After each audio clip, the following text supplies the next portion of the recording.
नमस्कार दोस्तों, मैं आशीष आप सबका स्वागत करता हूं आपके अपने चैनल एक लक्ष्य एकेडमी में। आइए शुरू करते हैं क्लास 8th की ज्योग्राफी का चैप्टर नंबर 5, जिसका नाम था इंडस्ट्रीज़, मतलब कि उद्योग। इसमें हमने पढ़ा था कि कितने टाइप की इंडस्ट्रीज़ होती हैं, कैसे कैसे इनका क्लासिफिकेशन किया जाता है। उसके बाद हमने इसमें पढ़ा था कि उसके फैक्टर्स क्या होते हैं जिसकी वजह से इंडस्ट्रीज़ की लोकेशन अफेक्ट होती है।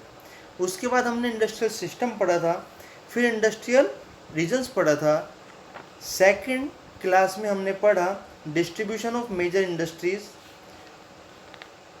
जिसमें कि हमने पढ़ा आयरन एंड स्टील इंडस्ट्री के बारे में, जमशेदपुर के बारे में, और हमने समझा कि कैसे पिट्सबर्ग में भी जो आयरन और स्टील इंडस्ट्री है वह कैसे काम करती है और वहाँ पर और क्या क्या बदलाव हुए हैं। सो फर्स्ट इंडस्ट्री हो गई आयरन एंड स्टील इंडस्ट्री। आइए अब शुरू करते हैं सेकंड इंडस्ट्री के बारे में, जो है हमारी cotton and textile industry, that means सूती वस्त्र उद्योग के बारे में। किसके बारे में पढ़े दोस्तों? सूती उद्योग वस्त्र उद्योग के बारे में। सबसे पहले हम जान लेते हैं कि जो वर्ड टेक्सटाइल है इसकी इजाद कहाँ से हुआ है, यह वर्ड कहाँ से आया है और इसका मतलब क्या है। आइए, the term textile is derived from the Latin word. यह जो टेक्सटाइल वर्ड है यह लैटिन भाषा से आया है। लैटिन भाषा में एक वर्ड है टेक्सेरे। क्या है दोस्तों? टेक्सेरे। और टेक्सेरे का मतलब होता है टू वीव, बुनना। क्या मतलब होता है? TEXERE। टेक्सेरे का मतलब होता है टू वीव, बुनना। क्या? बुनना। So weaving cloth from yarn is an ancient art. यह एक बहुत पुरानी कला है जिसमें कि हम धागे से कपड़े को बुनते हैं। कॉटन, वूल, सिल्क, जूट, फ्लैक्स। कॉटन कपास, वूल ऊन, सिल्क सिल्क, जूट और फ्लैक्स आपका पटसन हैव बीन यूज्ड। इन सब का इस्तेमाल किया जाता है कपड़े को बनाने के लिए। The textile industry can be divided on the basis of raw materials use in them. जो हमारा कपड़ा उद्योग है उसको हम डिवाइड करते हैं, उसको हम भाग करते हैं, उसको हम बांटते हैं किसके आधार पर? कच्चे माल के आधार पर, जो माल वे इस्तेमाल करते हैं। Fibres are the raw materials of textile industry. और जो कपड़ा उद्योग का जो कच्चा माल होता है वह होता है रेशा। क्या होता है दोस्तों? रेशा। Fibres can be natural. रेशा यह तो प्राकृतिक हो सकता है या फिर मानव द्वारा निर्मित भी होता है।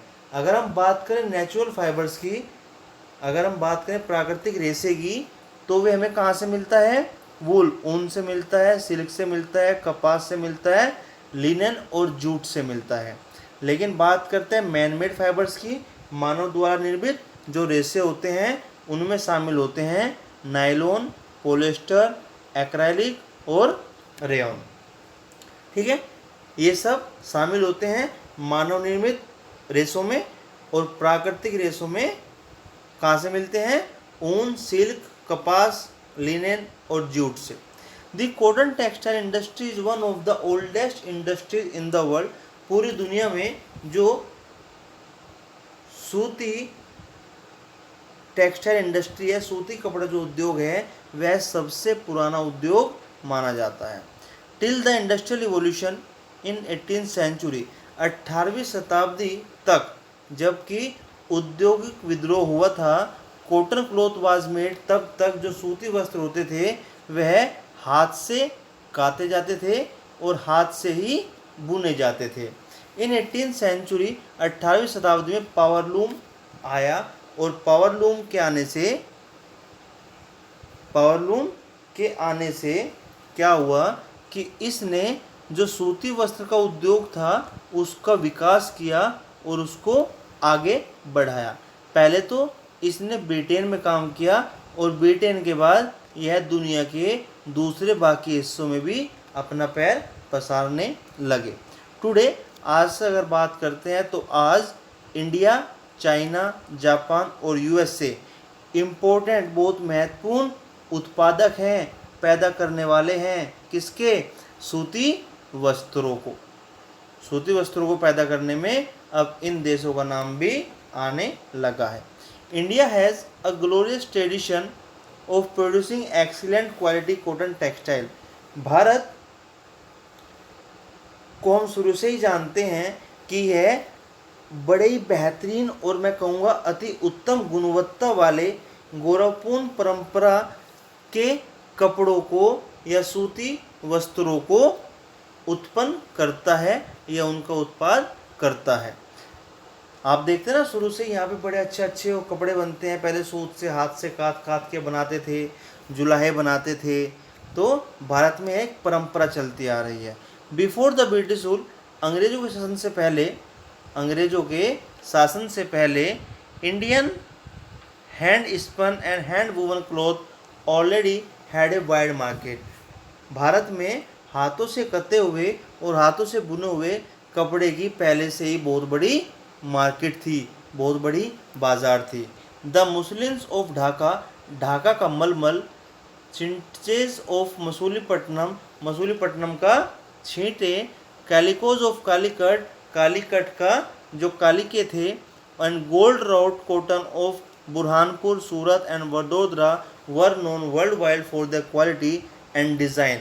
और बुरहानपुर, सूरत और वडोदरा का जो सुनहरी जरी वाला काम था, उससे काम के जो सूती वस्त्र थे उनकी गुणवत्ता के कारण और उनके डिज़ाइन के कारण पूरी दुनिया में पहले ही इनकी बड़ी तारीफ होती थी, बहुत नाम था। But the production of hand woven cotton textile was expensive and time consuming. लेकिन हम सब लोग जानते हैं कि हाथ से बुने हुए इस सूती कपड़े की जो कीमत होती है वह बहुत ज़्यादा हो जाती है और इसमें टाइम भी बहुत लगता है। हैंस इसलिए traditional cotton textile industry could not face the competition from the new textile mills of the west which produced cheap and good quality fabrics through mechanised industrial units.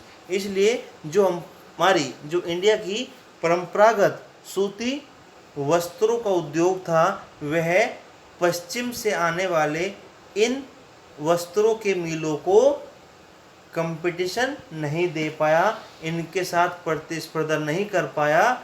और इसके अलावा और कारण भी थे, क्योंकि यह कपड़ा जो था जो पश्चिम से आने वाली मिलों से बनता था, इसमें यह सस्ता भी होता था और इसकी गुणवत्ता भी अच्छी होती थी, क्योंकि यह कपड़ा बनाया जाता था मैकेनाइज्ड इंडस्ट्रियल यूनिट्स में, यंत्रीकृत मतलब जिसमें कि मशीन होती थी, मशीनों के द्वारा बनाया जाता था। The first successful mechanised textile mill was established in Mumbai in 1854। सबसे पहली जो सफल यंत्रीकृत वस्त्रों की मिल लगाई गई थी वह लगाई गई थी 1854 में मुंबई में, इसको स्थापित किया गया था। The warm moist climate, a port for importing machinery, availability of raw material and skilled labor resulted in rapid expansion of the industry in the region। इस प्रदेश में कोष्ण आर्द्र जलवायु, वार्म मोइस्ट क्लाइमेट, आर्द्र जलवायु और कोष्ण क्लाइमेट, और यहाँ पे मशीन आयात करने के लिए एक पत्तन, और यहाँ पर कच्चे माल की उपलब्धता एंड स्किल लेबर और दक्ष मजदूर, कुशल मजदूर, इन सब चीज़ों की वजह से इस क्षेत्र में भी इस उद्योग का फैलाव बड़ी तेज़ी से होने लगा। Initially this industry flourished in the states of Maharashtra and Gujarat because of favourable humid climate. सबसे पहले अगर शुरुआत में बात करें तो शुरुआत में यह जो इंडस्ट्री, यह जो उद्योग था, यह महाराष्ट्र और गुजरात में बड़ी तेज़ी से फैला या ऐसा कह लो कि पनपा, क्योंकि यहाँ की जो अनुकूल आर्द्र जलवायु थी, यहाँ की एक अनुकूल आर्द्र जलवायु थी, जिसकी वजह से यहाँ पर बड़ी तेज़ी से यह उद्योग पनपा। इनिशियली शुरुआती तौर पर अगर बात करें, the industry flourished in the states of Maharashtra but today, लेकिन आजकल अगर बात करते हैं so humidity can be created artificially. तो हम जो ह्यूमिडिटी है, जो आर्द्रता है, उसको कृत्रिम रूप मतलब मशीनों के द्वारा, आदमियों के द्वारा भी हम लोग वहाँ पर आर्द्रता डेवलप कर सकते हैं, उसको बना सकते हैं। और जो कच्चा कपास है वह बड़ा ही शुद्ध होता है और इसमें इसके वजन में भी कोई गिरावट नहीं आती, इसके वजन में भी कोई गिरावट नहीं आती। So this industry has spread to other parts, इसलिए जो यह इंडस्ट्री, जो यह उद्योग है, यह भारत के दूसरे इलाकों में भी फैलने लगा या फैल गया। इसके साथ साथ एक बहुत अच्छी चीज़ आपको बताते हैं, द फर्स्ट, अभी हमने क्या पढ़ा, फर्स्ट सक्सेसफुल इंडस्ट्री या टेक्सटाइल मिल कहाँ लगी थी, मुंबई में 1854 में। लेकिन अगर बात करें कि पहली टेक्सटाइल मिल हमारे देश में कब स्थापित हुई थी, तो वह हुई थी 1818 में। देखिए इससे भी 40 साल पहले स्थापित हो चुकी थी, लगभग 40 साल पहले, क्योंकि 1854 में हुई थी। ठीक है, तो 1818 में कलकत्ता के पास फोर्ट ग्लोस्टर में यह स्थापित हो चुकी थी, लेकिन थोड़े ही समय के बाद इसको बंद कर दिया गया था। ठीक है दोस्तों, आइए अगर बात करते हैं, अब तक हमने बात की मुंबई की, गुजरात, महाराष्ट्र की। अब बात करते हैं कि जब से हमने ह्यूमिडिटी को कृत्रिम तरीके से बनाना शुरू कर दिया था, उसके बाद कोयम्बटूर, कानपुर, चेन्नई, अहमदाबाद, मुंबई, कोलकाता, लुधियाना, पुडुचेरी एंड पानीपत, ये इलाके भी बहुत महत्वपूर्ण हो चुके हैं, क्योंकि यहाँ पर भी जो वस्त्रों का व्यापार, वस्त्रों का उद्योग है, वह भी यहाँ पर लग चुका है और ये भी मुख्य केंद्रों में शामिल हो गए हैं। तो आइए इन शहरों में से हम कुछ शहर पढ़ लेते हैं, जिसमें कि नाम है अहमदाबाद का। किसका? अहमदाबाद का।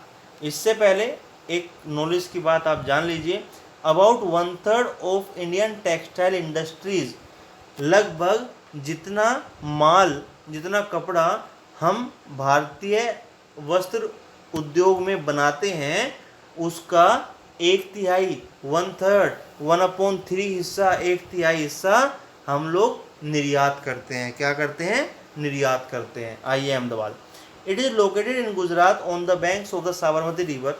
अहमदाबाद हमें पता है गुजरात में स्थित है, और कहाँ पर? साबरमती नदी के किनारे पर स्थित है। The first mill was established, और यहाँ पर जो पहली मिल स्थापित की गई थी वह की गई थी 1859 में। मुंबई में कब की गई थी? 1854 में। उसके 5 साल बाद 1859 में अहमदाबाद की पहली मिल यहाँ पर स्थापित की गई थी। It soon became the second largest textile city of India after Mumbai, और मुंबई के बाद बहुत जल्दी अहमदाबाद भी भारत की दूसरी वस्त्र औद्योगिक शहर बन चुका था। मुंबई के बाद दूसरा भारत का सबसे बड़ा वस्त्र औद्योगिक शहर बन चुका था अहमदाबाद। अहमदाबाद वाज देयरफॉर, अहमदाबाद को मैनचेस्टर ऑफ इंडिया कहने लगे हैं, या कहते हैं, या कहने लगे थे। फेवरेबल लोकेशन, यहाँ की जो अनुकूलता स्थिति है, यहाँ की जो अनुकूल स्थिति है, या अवस्थिति कह सकते हो आप, उसके जो कारक हैं वह रेस्पॉन्सिबल वे इसके जिम्मेदार हैं कि यहाँ पर इतनी तेज़ी से वस्त्र उद्योग का विकास हुआ। Ahmedabad is situated very close to cotton grown area, जो अहमदाबाद है वह कपास उगाने वाले क्षेत्रों के बहुत पास में स्थापित है। दिस एंश्योर्स, जो कि यह पक्का कर देते हैं कि यहाँ पर इनको कच्चा माल बड़ी आसानी से मिल जाएगा। The climate is ideal for spinning and weaving, सूत को काटने और उसको बुनने के लिए यहाँ का जो मौसम है वह बिल्कुल आदर्श है। द फ्लैट ट्रेन, यहाँ के जो बिल्कुल प्लेन ज़मीन है, समतल ज़मीन है, उससे हम पता लगा सकते हैं कि यहाँ पर मिल स्थापित करने के लिए, कपड़े का कारखाना, कपड़े की फैक्ट्री स्थापित करने के लिए जो भूमि है वह आराम से उपलब्ध हो सकती है। The densely populated states of Gujarat and Maharashtra, जो यहाँ की घनी जनसंख्या है, जैसे कि गुजरात की और महाराष्ट्र की, वहाँ से कम दाम में और अच्छे गुणवत्ता वाले या अर्ध गुणवत्ता कुशल और अर्ध कुशल लोग वहाँ से आराम से मिल सकते हैं। Well developed road and railway network permits easy transportation of textiles to different parts of the country, thus providing easy access to the market.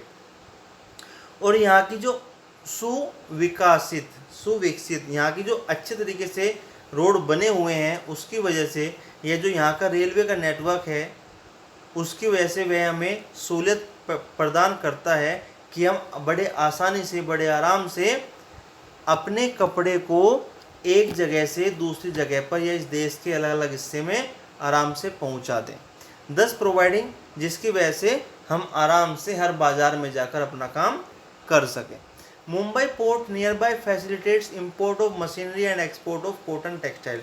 जो मुंबई पत्तन है, जो मुंबई का पोर्ट है, वहाँ पर वह हमें सुविधा देता है कि हम वहाँ पर मशीन का आयात आराम से कर सकें और अपने सूती कपड़ों का निर्यात भी उतनी ही आराम से किया जा सके।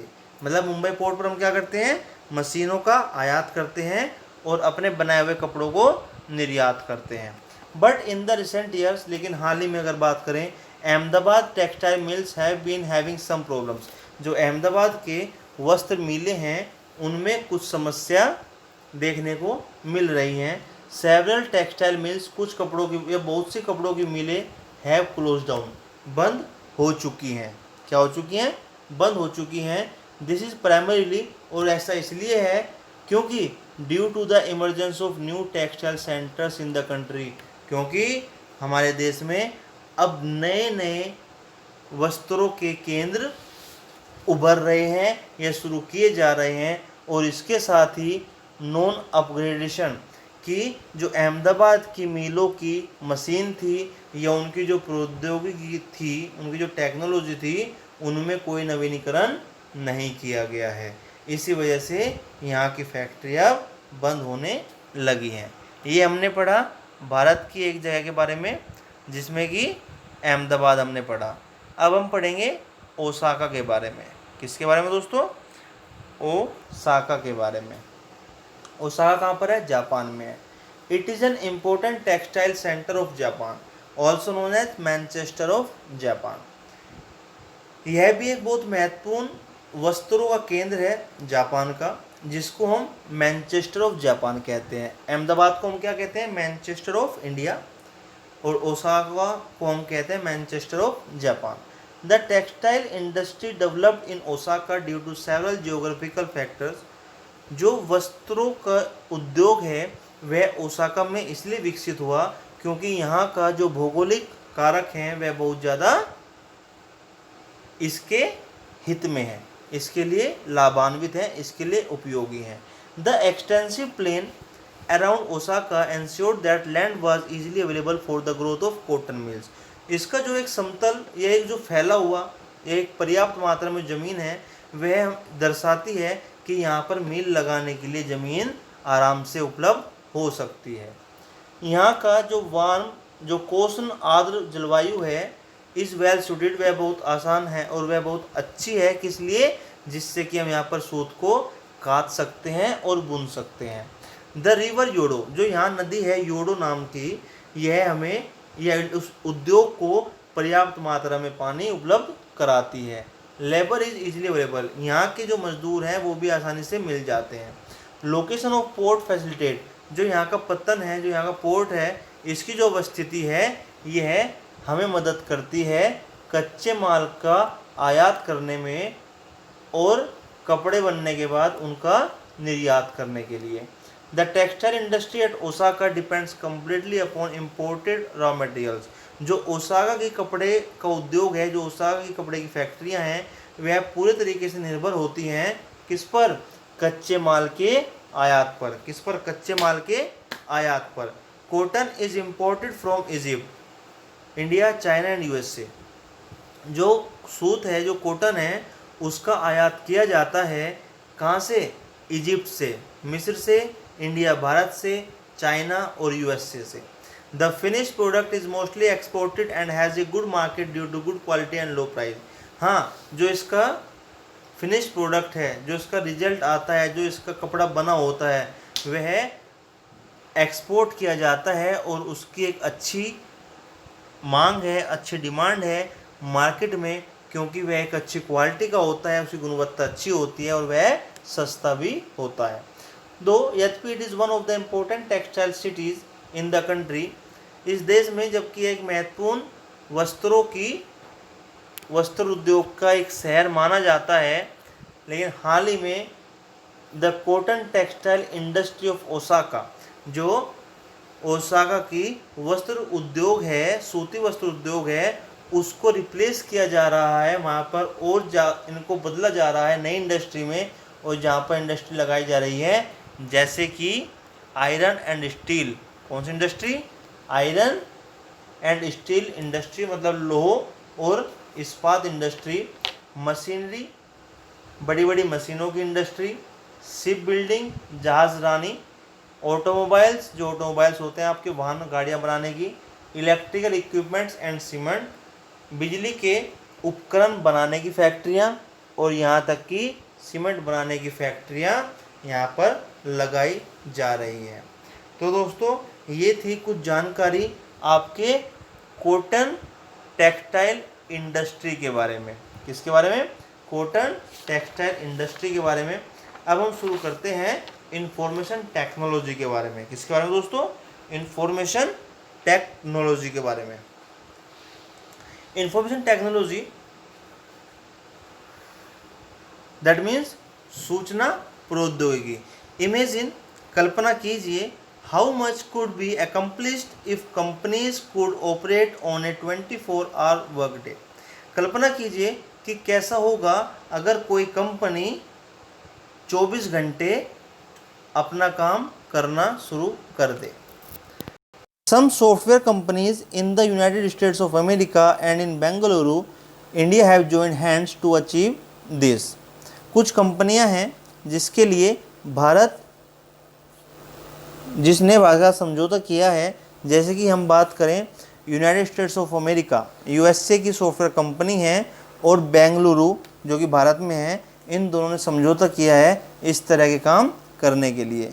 देयर आर मैनी वेज, इसके अलावा बहुत सारे तरीके हैं जिसमें कि हम this form of shift work across ocean, जिसमें कि पूरी दुनिया में, पूरे विश्व में शिफ्ट में अलग अलग घंटों में काम किए जाते हैं। फॉर एग्जांपल, उदाहरण के लिए बात करते हैं, टू सॉफ्टवेयर प्रोफेशनल्स, दो सॉफ्टवेयर प्रोफेशनल्स व्यवसायी हैं। एक तो है डैनी जो कैलिफोर्निया की सिलिकॉन वैली में है। कहाँ पर? कैलिफोर्निया की। दूसरी है स्मिता जो कि बेंगलुरु में रहती है। ये दोनों एक साथ एक ही प्रोजेक्ट पर काम कर रहे हैं। वाइल, जबकि स्मिता इन बेंगलुरु, स्मिता जो बेंगलुरु में है वह सो रही है, Danny in California is working, Danny जो कैलिफोर्निया में है वह काम कर रहा है। At the end of this working day, जब डैनी अपना काम कर लेता है, उसका समय पूरा हो जाता है, तो वह एक मैसेज डाल देता है स्मिता के लिए कि उसने इतना काम कर लिया।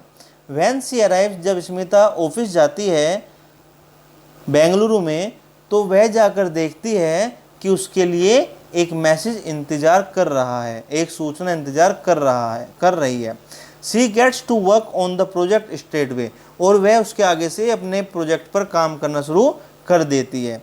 By the end of her work day, जब उसका समय पूरा हो जाता है, काम पूरा हो जाता है, काम करने का समय पूरा हो जाता है, she relays the results of her efforts back to California, तो उसका जो रिजल्ट आया, जो परिणाम आया, जो उसने काम किया अपने प्रयास का, वह उसको वापस कैलिफोर्निया डैनी के पास मैसेज कर देती है। बाय द वे, और इसी तरीके से they communicate and work together, वे लोग साथ साथ काम भी करते हैं और आपस में संवाद बात भी करते हैं। इट इज़ एज, और ऐसा लगता है कि वे लोग आपस में एक दूसरे से सटे होकर ही काम कर रहे हैं, एक दूसरे के साथ बैठकर ही काम कर रहे हैं, जबकि उनमें से एक कैलिफोर्निया में है और दूसरा बेंगलुरु में है। आइए, द इंफॉर्मेशन टेक्नोलॉजी, जो सूचना प्रौद्योगिकी है, इंडस्ट्री, ये उद्योग, deals in the storage, processing and distribution of information, यह डील करता है, या मैं कहूँगा कि जो सूचना प्रौद्योगिकी उद्योग है, इसका काम है संग्रहण करना, परक्रम करना, प्रोसेस करना और डिस्ट्रीब्यूशन, वितरण करना, किसको? सूचना को, किसको? इंफॉर्मेशन को। Today this industry has become global. आज अगर बात करें वर्तमान में, यह जो उद्योग है यह वैश्विक हो चुका है, यह भूमंडलीय हो चुका है, यह पूरी ज़मीन पर फैल चुका है। This is due to a series of technological, और ऐसा सिर्फ इसलिए है, किस लिए, इसके कुछ कारक हैं, जैसे प्रौद्योगिकी, राजनीतिक, सामाजिक और आर्थिक। इन कारणों से इसकी ऐसी स्थिति बन चुकी है। The main factors guiding the location of these industries are resource availability, cost and infrastructure. इसके जो मुख्य कारक हैं क्या, इस इंडस्ट्री की अवस्थिति के लिए, कैसे, रिसोर्स अवेलेबिलिटी, कि इसको संसाधन उपलब्ध हो जाएं, कॉस्ट एंड इंफ्रास्ट्रक्चर, इसकी कॉस्ट मतलब इसकी कीमत, और अवसंरचना होती दोस्तों बुनियादी ढांचा, इंफ्रास्ट्रक्चर बुनियादी ढांचा। The major hubs of the IT industry, जो मुख्य नाभि क्षेत्र हैं, मुख्य हब हैं आईटी इंडस्ट्री के, वह कौन से हैं, कैलिफोर्निया की सिलिकॉन वैली है और इंडिया का बेंगलुरु है। Bengaluru is located on the Deccan plateau from where it gets the name silicon plateau, और बेंगलोर जो स्थित है वह दक्कन पठार पर स्थित है, जहाँ से इसका नाम सिलिकॉन पठार पड़ गया, इसको सिलिकॉन पठार का नाम दे दिया गया है। The city is known for its mild climate through out the year, और इस शहर को जाना जाता है क्योंकि इसका पूरे के पूरे वर्ष एक ही तापमान रहता है, और वो भी मृदु जलवायु के इसमें हमेशा बनी रहती है। मृदु जलवायु, माइल्ड क्लाइमेट, बड़ा ही अच्छा मौसम बना रहता है। Silicon valley is a part of Santa Clara valley located next to the Rocky mountain of North America, और जो आपकी सिलिकॉन वैली है, जो आपकी सिलिकॉन घाटी है, वह एक संता क्लारा घाटी का एक हिस्सा है, जो कि नॉर्थ अमेरिका के जो रॉकी पर्वतमाला है उससे सटी हुई है, उससे आगे यह घाटी स्थित है। कहाँ पर, नॉर्थ अमेरिका की जो रॉकी पर्वतमाला है उससे आगे संता क्लारा घाटी है, और उसका ये एक हिस्सा सिलिकॉन वैली है, सिलिकॉन घाटी भी है। The area has temperate climate with the temperature rarely dropping below 0 degree centigrade. जो यह क्षेत्र है, इस क्षेत्र का जो तापमान है वह हम कहेंगे शीतोष्ण जलवायु है। कैसा है, शीतोष्ण जलवायु, टेम्परेट शीतोष्ण जलवायु है, जिसका मतलब कि यहाँ का जो तापमान है वह शायद ही कभी 0 डिग्री से नीचे जाता हो, वह शायद ही कभी 0 डिग्री से नीचे जाता हो। द लोकेशनल एडवांटेजेस, जो यहाँ की अवस्थिति लाभ हैं, कहाँ के, सिलिकॉन पठार के, बेंगलुरु में सिलिकॉन पठार के, और सिलिकॉन घाटी जो कैलिफोर्निया में है वह हम आगे पढ़ेंगे। You may notice the similarities between the two cities, और आप ध्यान दे सकते हो इन दोनों शहरों की आपसी समानताओं के बारे में, इन दोनों शहरों के आपसी समानताओं के बारे में। ये यहाँ पर आपको एक एक्टिविटी दी हुई है दोस्तों, इसमें कुछ वर्ड्स हैं जैसे कि BEL, BHEL, HAL, NAL, DRDO, ISRO, ITI, IISC, NCBs and US। ये शॉर्ट फॉर्म है, आपको इनकी फुल फॉर्म पता करनी है। फॉर एग्जांपल अगर मैं बात करूं BEL की, तो ये BEL की जो फुल फॉर्म है वह होगी भारत इलेक्ट्रॉनिक्स लिमिटेड। ठीक है, तो इसी तरह आपको इन बाकी की फुल फॉर्म मुझको व्हाट्सएप करनी है, जिससे पता लगे कि यहाँ आप लोग पढ़ रहे हो। आइए, there are other emerging information technology hubs in metropolitan cities of India such as Mumbai. इसके अलावा भी कुछ उभरते हुए नाभि क्षेत्र किसके, इंफॉर्मेशन टेक्नोलॉजी के, किसके, सूचना प्रौद्योगिकी के, आईटी इंडस्ट्री के लिए कुछ उभरते हुए क्षेत्र भी सामने आ रहे हैं, जैसे भारत में मुंबई, जैसे मुंबई, न्यू दिल्ली, नई दिल्ली, हैदराबाद, चेन्नई। इसके अलावा गुड़गांव, पुणे, तिरुवनंतपुरम, कोची, चंडीगढ़, ये भी कुछ मुख्य या महत्वपूर्ण केंद्र हैं किसके, आईटी इंडस्ट्री के, सूचना प्रौद्योगिकी उद्योग के। हाउएवर, जबकि Bengaluru has always had a unique advantage. Bengaluru के पास हमेशा एक विशिष्ट लाभ होता है। क्या? As a city with highest availability, क्योंकि इस शहर में आपको हमेशा उच्च उपलब्धता मिलेगी मध्य और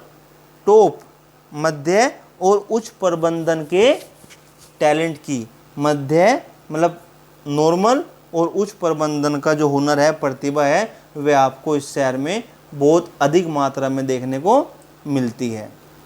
ठीक है। यहाँ पर एक कहावत भी है, एक इंटरेस्टिंग फैक्ट भी है। बीइंग बेंगलुरु, मतलब बेंगलुरु वासी होने के नाते इसका मतलब है कि means to lose one's job to someone in the city of the Bengaluru, कि यहाँ पर लोग किसी दूसरे के लिए अपनी नौकरी तक छोड़ देते हैं।